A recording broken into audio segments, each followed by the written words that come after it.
Hello, everybody. Welcome into another edition of the Hard Truth Indiana Basketball Postgame Show with Todd Leary.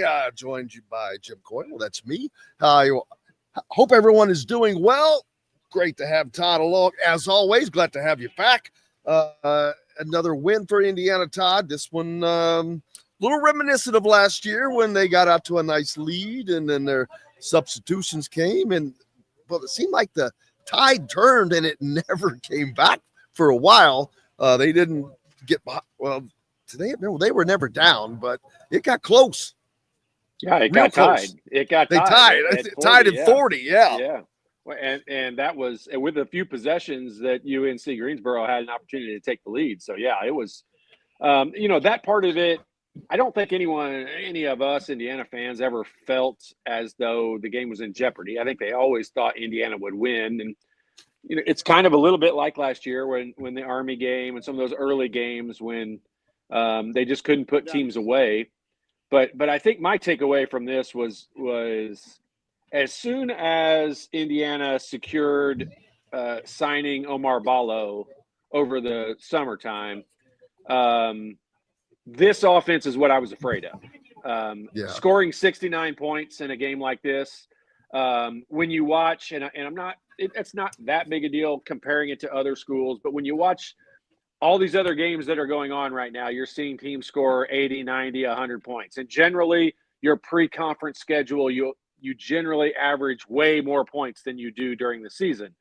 I think during the conference season, but when they signed Ballo, my fear was they were going to be let's dump it inside as absolutely much as possible, and it was going to bog down the offense, and that's exactly what happened tonight. They got off to a good start because they were pushing the ball around, making some shots. They weren't threes. I mean, they only made 5 threes for the whole night, but they made a couple early on. But the offense was getting up and down the court, and then you saw that period of time when they started just trying to throw the ball inside on every possession. And the problem with that is, and this is what I was afraid of, when they signed Ballo, and I love having Ballo. He's been great, I think, so far. But I was afraid that the offense was going to get to this point. And it's at that point. Today was the biggest example of it being at that bogged down level where they're just trying. They come down the floor. There's no movement. All they do is throw the ball to the wing and try to force it into the post. And that's when most of the turnovers were taking place. That's when, they were, even when they did get it inside, they didn't score very many times off of those entry passes that were coming in the post. And that offense is not going to win. Like, that's just a guaranteed fact. That's not going to beat good teams. It's going to beat bad teams. It's going to beat teams that you're much bigger and more physical than, but it's not going to beat good teams.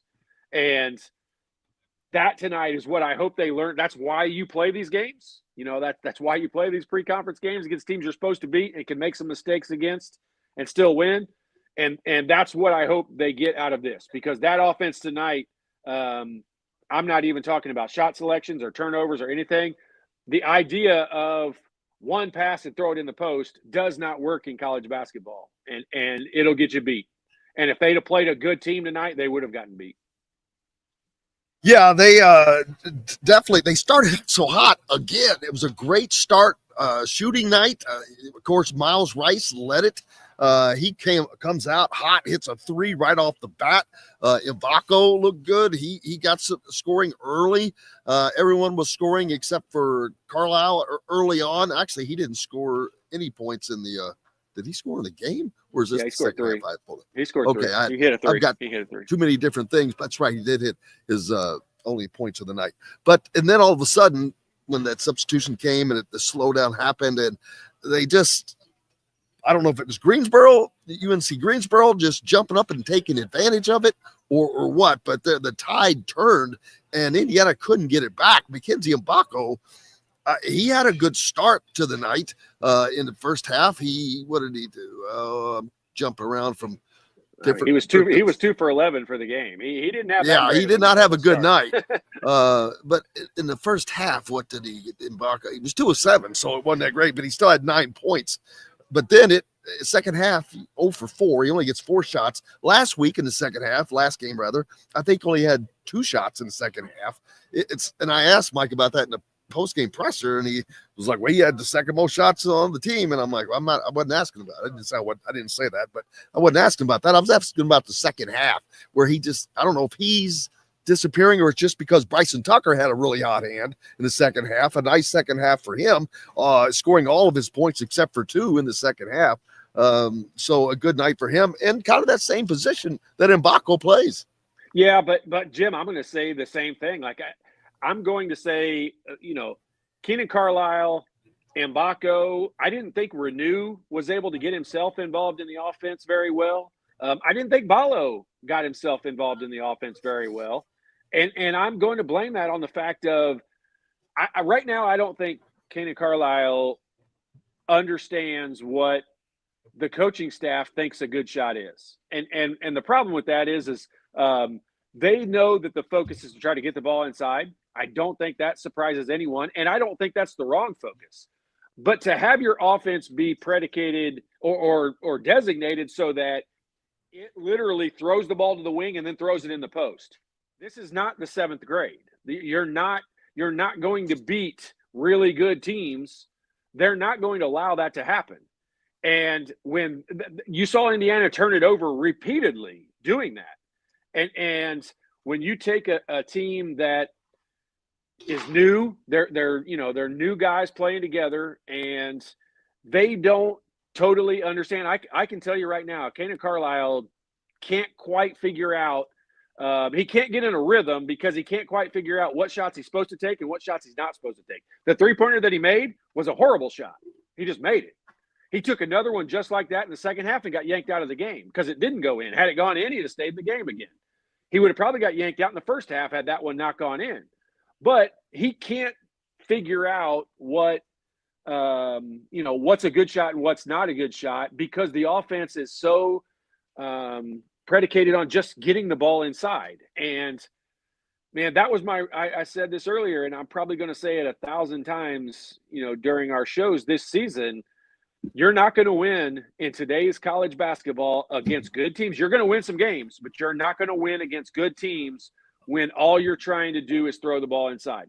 And Miles Rice is the perfect example of that because, yeah, he made a 3 to start the game, but look at what a lot of his buckets are. A lot of his buckets are, I'll call them basketball plays. They're transition. They're just forcing things to where you've got an edge on the defense and you're just, trying to get to the basket or trying to get into the lane. And he's good at little runners and he's really good around the basket. He shoots a lot of layups. But he's really the only guy because it's easier for him because he's the guy with the ball in his hands a lot. When you're Keenan Carlisle, when you're Mbako, things look easy for Mbako whenever a shot goes in, like it has most of this early part of this season. But Renew doesn't look comfortable. I don't think Ballo looks very comfortable. I don't think he really, outside of the passes that just come into him, we don't really have a ton of movement. And I'm going to use the term motion, and then everybody, we'll turn that into I'm talking about Coach Knight's motion offense, and I'm not. I'm just saying the offense needs some motion. It needs some movement. I'll use movement instead of motion. But it needs guys moving around the floor, and then you throw the ball inside. And I'm going to do my one time every show reference of Purdue, and I'm going to say last year when I think Purdue struggled, they struggled when all they did was come down the floor and immediately throw it into Edey.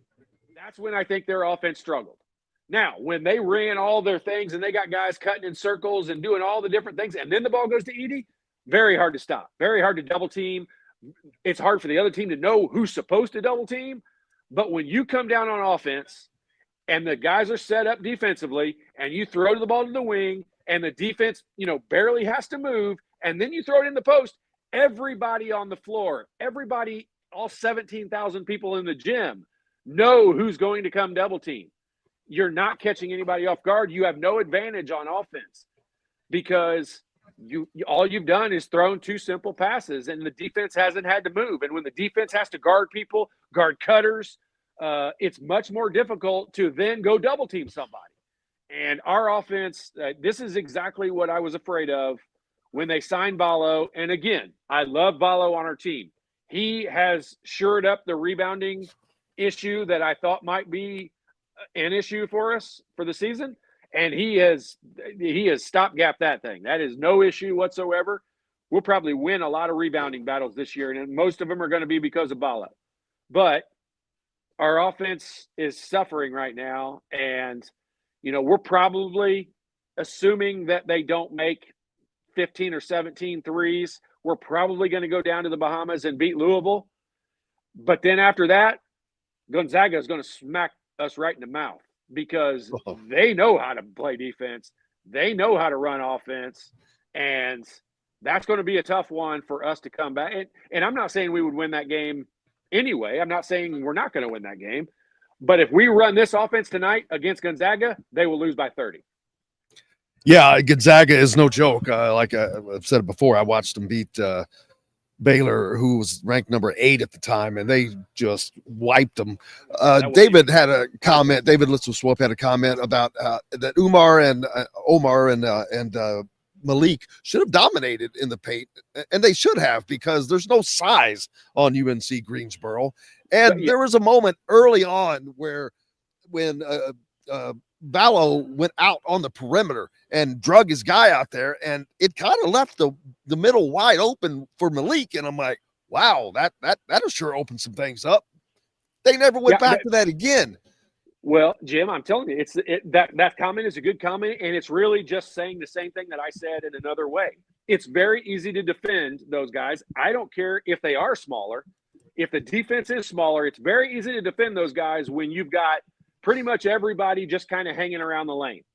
And we had a lot of turnovers on the passes that were going inside. We didn't score once the ball did go in. We had several instances where Ballo caught the ball, Renew caught the ball, and they caught it facing up, made a little move, and then kicked it back out because there wasn't anything there. And that's all because the offense is everyone's standing. Everyone is where they are. Now, I did see in the second half, I saw Rice cut through after some interior passes. That's a good sign. But really, I'm gonna harp on this. I'm a motion offense kind of person. I don't mean Coach Knight's motion. I mean I'm a movement offense. I'm gonna stop using the word motion because everybody's gonna think I'm saying Coach Knight's offense. I'm a movement offense kind of guy. I want 5 guys moving. It's so hard to defend teams when 5 guys are moving all over the place. And I think this Indiana team is best when it's kind of 4 out, 1 in. I think there are definitely going to be instances when we can use the high-low with 2 big guys inside. But I like us best when we're 4 out and 1 in. And when I say that, Jim, I don't care what the lineup is. Put Renew on the outside. I mean, Renew's one of our top 5 three-point shooters, roughly, on our team. I mean, he's not a liability out there. And the thing that I would like to see Renew do right now is I'd like to see Renew start scoring from 12 to 17 feet. I'd like to see him start scoring, not necessarily in the lane, but not three-pointers, but just catch that ball on the wing, shoot that little left-handed bank shot, drag the defense out a little bit, because right now they know when he gets it and he turns and faces up, he's going to turn back around and back you back down in the basket. It's really pointless for him to face up because he doesn't do anything with it when he faces up other than that spin move that he tries to get back to that little left-handed hook. And so I think David's point was great in that we should have dominated, but it wasn't the fact of those 2 guys not playing hard or not doing what they were supposed to do. I think it was the fact we didn't have enough movement offensively that allowed those guys to have their one-on-one situations and overpower the guys who they were playing against because they were definitely much bigger than them. Mbako was probably 7 inches taller than the guy that was guarding him. I would have loved to seen him in the post. I would have loved to seen him play some 4 today. And I don't care who the other guys were. I'd have liked to seen him go a little bit in the post. The scary part about having the team make up the way that we have it is I think that Ballo and Renew are going to dominate the touches in the paint. Now, I think probably everyone's going to say, well, they should. And I don't necessarily think that that's the case. I think our offense is going to be pretty stagnant, and we're going to be lucky to score 69 points in a lot of games if that's what we're trying to do. But if we can take some other guys down in the post, if you can get Mbako to get some post touches, then I think we're working with something. And so far in this season, we made 8 3-pointers, I think it was, against South Carolina. We made 6 in the other 2 games. We made 5 in this game. I've said this all along. 8's got to be the minimum that you make. I know Coach Woodson won't agree with that. He doesn't like that statement. He doesn't think that's a factor. But I'm just telling you. One of 9 in the second half, Todd. Yeah, when you make 5 threes in a game at this level, you're lucky to win a game by 11 points, and I don't care who you're playing. And this is what we saw last year when they played Army. I forget who the other early season games were, but when we struggled to put teams away and win games early in the season last year, we were averaging 4, 5, 6 3-pointers a game. And I think you've got to average more. You don't have to make 15, but you got to make 7, 8, 9 minimum, or you're just battling from behind the whole time because the other teams are going to make them. Well, last week, that was a constant part of the discussion was that the game never looked in doubt, but they could never put that team away.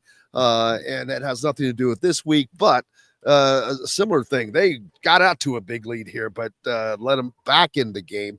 And Caleb pointed out that they gave up 17 offensive rebounds. That is a lot. Yeah, but Jim, the other team, UNC-Greensboro shot 32 threes. You can just expect, and they missed a lot of big bounces. They missed 23 of them, so you got 23 opportunities at some rebounds that are probably going to. And hey, I will say this: Caleb was right on the money. We have to block out better. I think if you watch the game and listen to Robbie Hummel talk, that's pretty much all he talked about in the second half. Indiana did not block out. They just what was said earlier from David about Ballo and Renew being so much bigger than their guys that were guarding them. Well, they felt that way when they were also blocking out and not blocking out on the rebounding end because they just assumed they were going to get the rebounds without putting a body on somebody. And that it's a factor. I agree with that, except for I will say that, when a team shoots 32 threes and misses 23 of them, you're going to give up some long rebounds. 17's entirely too many. But if that number was 10, I don't know that we would have made that big of a deal about it. But on the flip side of that team, Greensboro shot 9 of 32 from 3. If they make 13 of 32, it's not even a great percentage. This is a totally different ballgame. Like we may not be talking about a fairly easy victory in this circumstance. And I hate to bring it up, the substitution pattern there in the first half. I mentioned it, but someone brought it up again. Said they're late to the chat, but I didn't really talk a lot about it. But Woody brought it up in the postgame presser, and it kind of shocked me that he acknowledged that when that substitution happened, that there was a change. But the fact that he just acknowledged that kind of blew my mind. But again, I don't understand why the need is felt to change so many parts at the same time. Yeah, and I don't either. But I'll also write that off. And when I saw the lineup, I thought to myself, he's testing it out. It's early in the year. We haven't played with this lineup. He's just seeing how they do or what happens. I'll also say this. Last game, we saw him bench a couple of guys. I think tonight he benched Rice for a little while. He benched Mbako for a little while. He benched Carlisle for a little while. And so you're going to see some different lineups when, that probably wasn't the strategy heading into the game. But based on the play and what was going on, the bad shot by Carlisle, that got him yanked right away. He came out the next possession.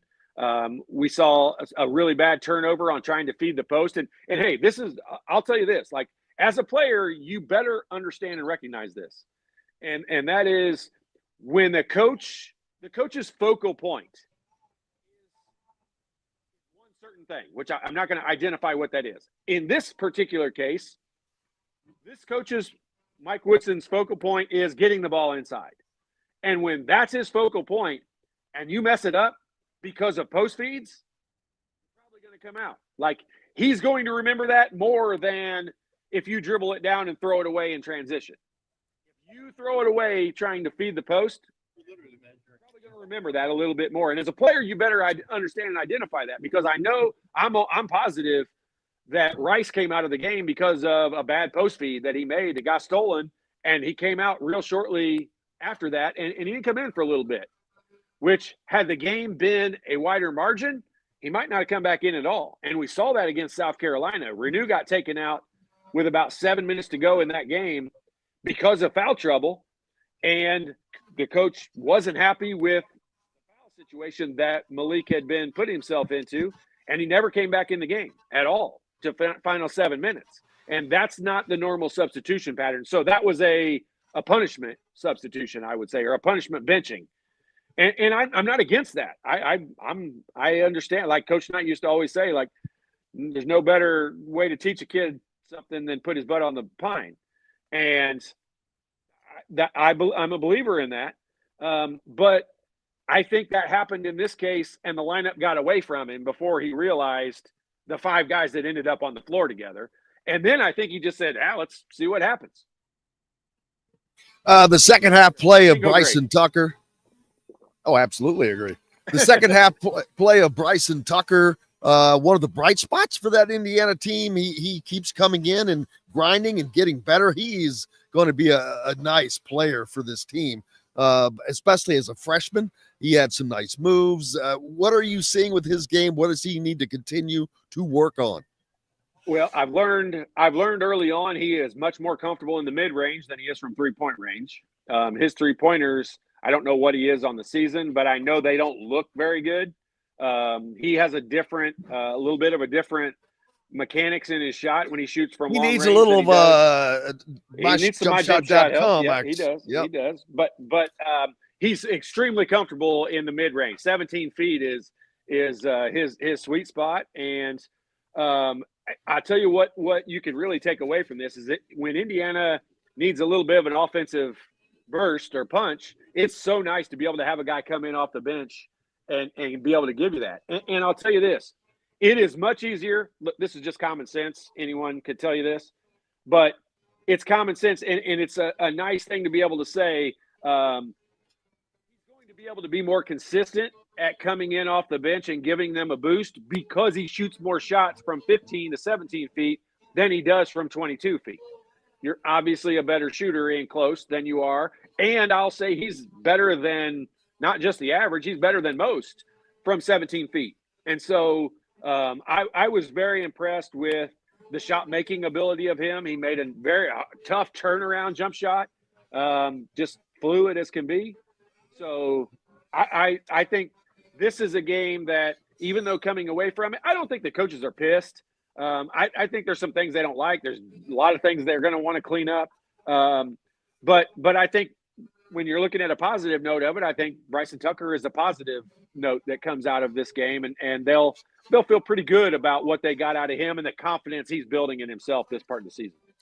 Yeah, Indiana ended up only shooting 42% for the game, and they were hot early on, and it just kept dropping and dropping and dropping. They went on bad streaks of not being able to hit shots. Mackenzie Mpako, one of those guys, and everyone's going to have bad games. He's been playing really, really well. But his lack of production tonight, did that have something to do with how the offense was rotating and working tonight, like you talked about? Well, yes, but the reason was because it wasn't rotating and moving. The offense was doing a lot of standing and throwing the ball in the post. And look, some of the shots he's made, he's a tough shot maker, especially a tough three-point shot maker. He doesn't have to be open, especially with his length. He's able to make shots with guys right in his face. So you're probably going to expect games where he doesn't shoot quite as well because he's used to taking tough shots. And that's okay. But the part of the game that I struggled with is we didn't get to the free throw line near enough against a team like this that we had in foul trouble. We were in the bonus early in the first half, early in the second half, and this is a game that in 30 years ago, I won't even refer to the era. I'll just say the years now.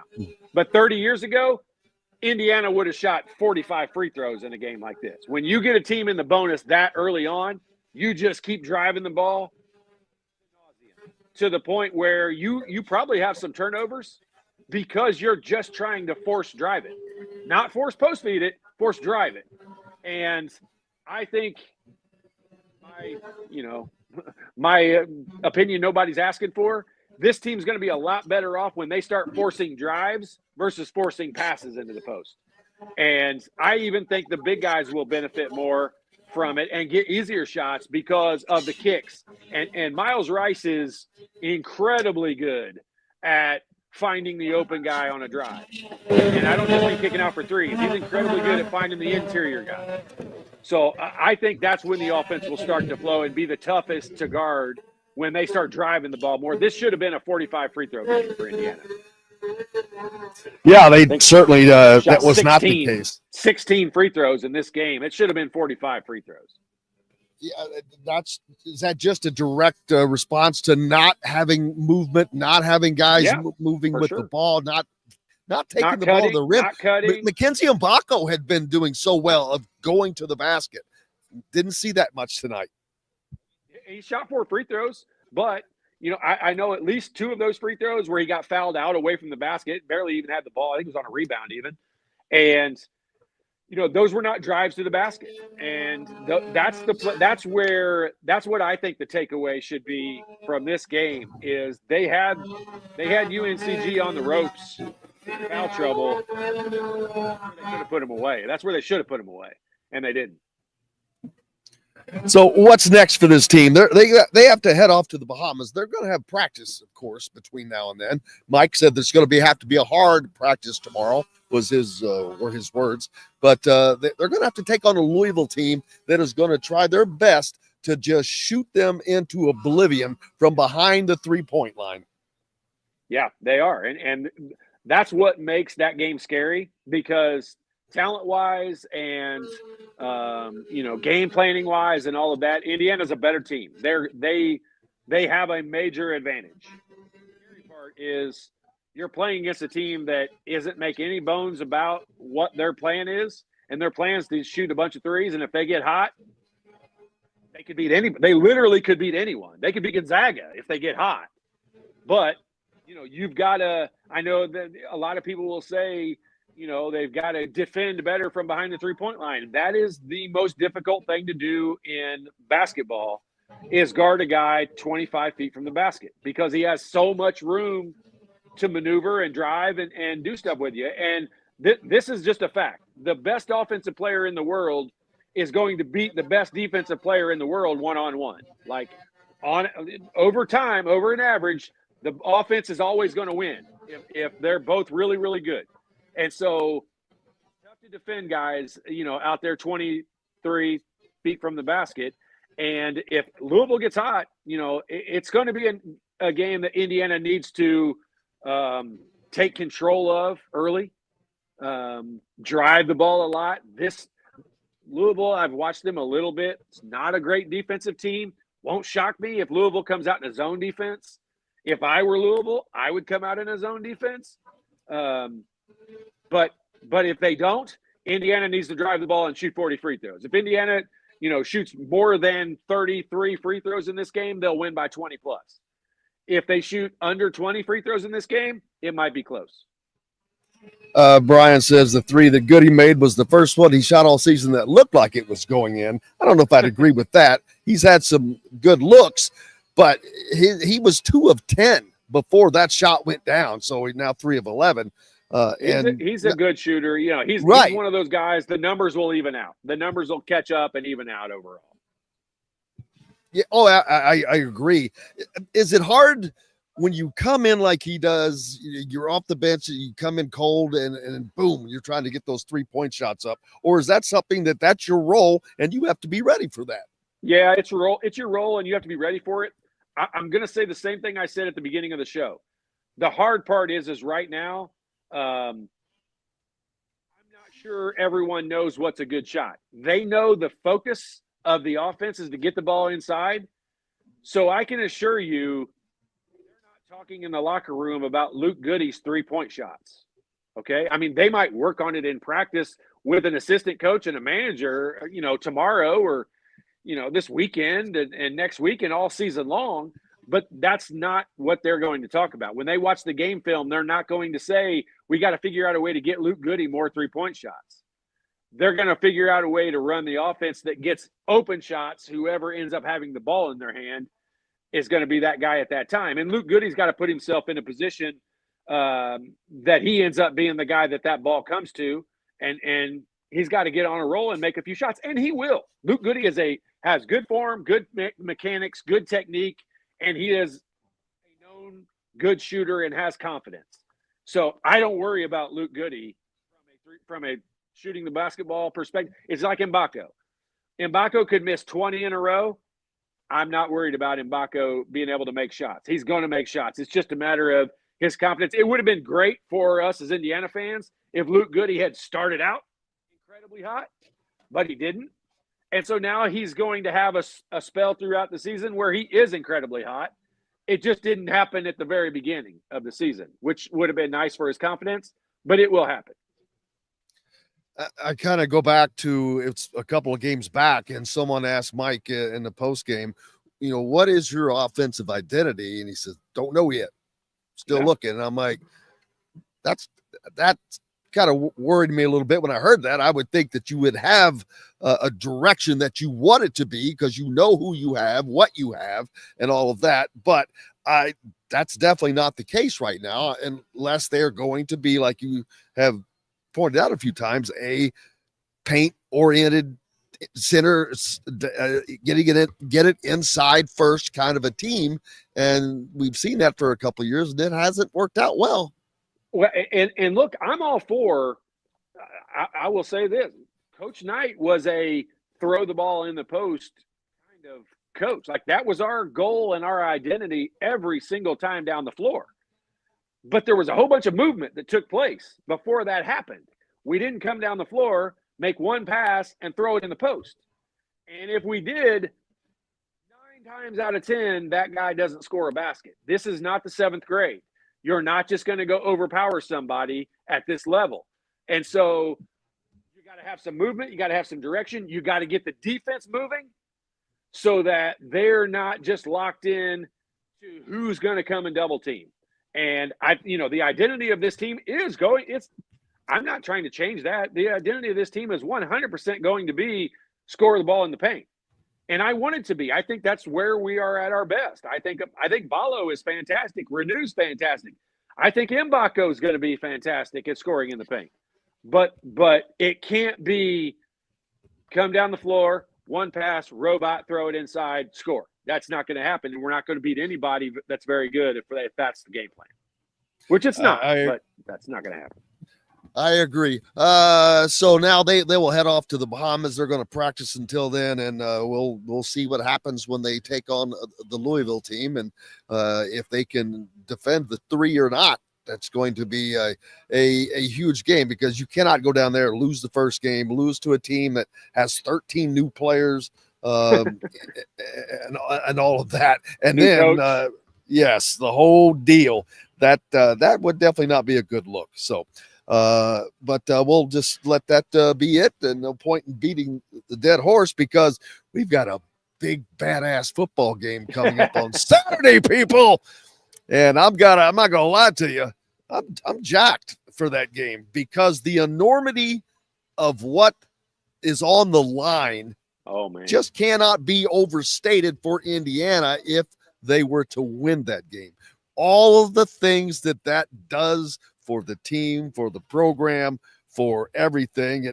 The first thing it does is guarantee them that at the worst, they're going to host a playoff game, if not get the bye in Indianapolis. But it will also allow Indiana to give the big double bird. I'm going to put that up there where no one can see it. They're going to give them the double birds for, and validate them as a team. Not that they should need to be validated, but they do need to be validated. They do need to be validated. I'm an Indiana fan. I'm the first one that says people who are a little skeptical of this team right now, we've earned that. We got 40 years worth of history earning that. And what 40 years worth of sucking? What are you talking 28 about? consecutive losses in a row to Ohio State. Like we've earned the skepticism, and that's fine. Nothing feels better than when everybody is doubting you to go out there and beat somebody's ass. And that is what's on the table on Saturday. And hey, I don't think Indiana fans could ask for a better scenario than what they have this weekend. And it's time to just let the chips fall how they're gonna. And I don't think Indiana fans, football fans, have been this excited in a long, long time. Obviously, I think Curt Cignetti is going to say exactly what you just said, and probably pretty close to exactly how you just said it. And because there's nothing more than he would love than to take his team into Columbus, into the shoe in front of 100,000 and just beat their ass. Yep. Period. Yep. He's already said we're not practicing. He's already said we're not practicing for a close game. So I mean, hey, look at it. I think we would all agree. Indiana beat Michigan. Michigan's not very good. I mean, they're above average, but they're not the typical Michigan. Okay, Ohio State's as good as they usually are. And Jay, biggest IU football game of your lifetime? I'm 54 years old on Saturday. The day of the game is my birthday. Well, happy birthday! Thank you. That's the birthday present I would love to have right there. Is a win against Ohio State. I've got several friends in my phone that are Ohio State alumni that will not answer my phone call on Saturday afternoon if we win that game. I promise you. Well, I hope that it's a great one for you because I'll definitely be sending a cake if that happens. One colored in crimson or whatever their colors are.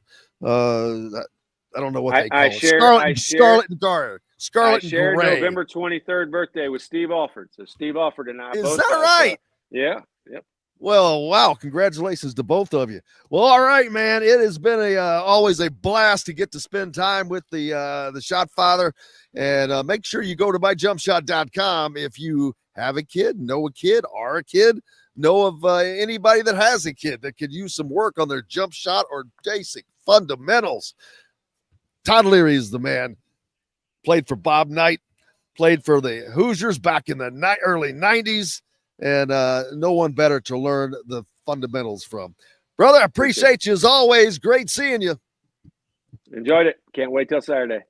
That's going to wrap it up for us here tonight. For Todd Leary, I'm Jim Coyle. I will see you tomorrow back on Indiana Sports Beat Radio, and we'll see Todd tomorrow again as we'll get ready to recap this a little bit. But it's going to be mostly football tomorrow, people. So just get ready for that. It's going to be a great night. Enjoy it. Thank you all so much for tuning in for the Hard Truth Indiana Basketball Postgame Show with Todd Leary.